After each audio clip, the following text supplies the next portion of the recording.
Tayong asa. Wala. Ano namin sila? Ano namin sila kung ano ka? Asa yung dapat ko.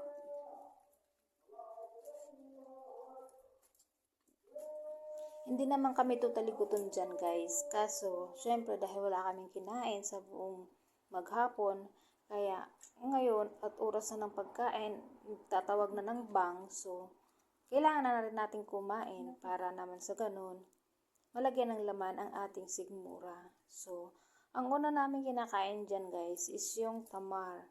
Yung tamar, sinasawsaw namin sa gisda.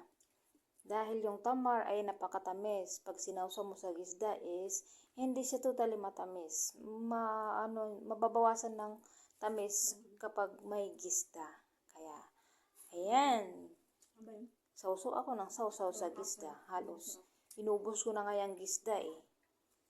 Pinapak pa hanggang sa naubos talaga yung laman.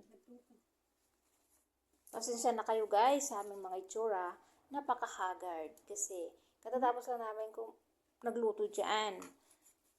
Naghain ng almusal doon sa mga abos, kaya ganyan ang aming looks. Kaya ayan, pagpasensya nyo na muna yung looks ng mga inday. Kain na muna tayo bago tayo mag-ayos. Para naman sa ganon, malagyan ng laman ang ating sigmura. Ito palang kasama kong si Fatma, itong nakadilaw. Ay may balak pang mag-extend. Nakasyam na taon na siya dito sa Saudi Arabia, pero balak niya pang mag-extend dahil may pangarap siyang ipagawa. A few moments later.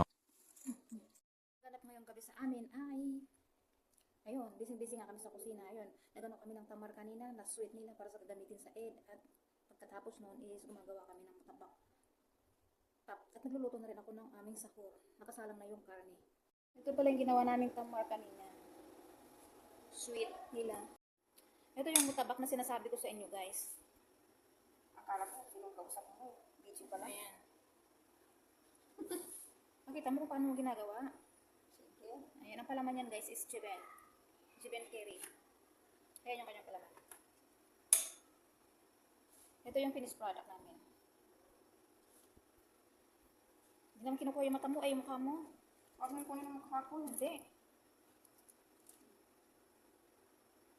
Ganyan siya guys kung paano siya ginagawa. Nilagyan siya ng chiben. Para hindi lumabas yung tuban. Para hindi lumabas yung chiben pag niluto, lalagyan din ng harina. Kasi Sa magkabilaan. lumabas yung tuban. Sumabog.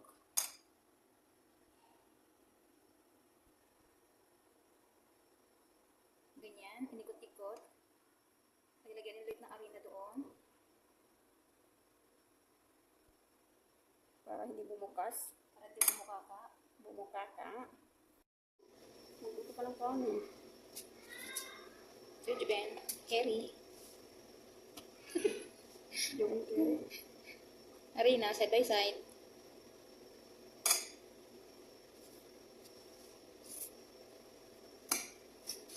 Medyo madikit siya guys.